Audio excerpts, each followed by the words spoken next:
Hello, family. Let's hunt some treasures in the Bible today. Ready? Romans chapter 4, verse 17. Very quickly. It says, "As it is written, I have made you a father of many nations." He is our father in the sight of God, in whom he believed, the God who gives life to dead. Did you just hear that? The God who gives life to dead. So I'm reading from the NIV. God gives life to dead. Then when you have God, nothing is permitted to die around you. No, like your womb cannot die, your business cannot die, your marriage cannot die, your no, like name your bank account cannot die. When you have God, he says God gives life to dead things. So what do you need? The consciousness.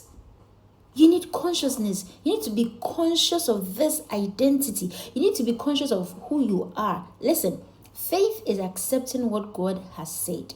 When God says yes, it is yes. When God says you have it, you have it. That is faith, right? Now let's continue.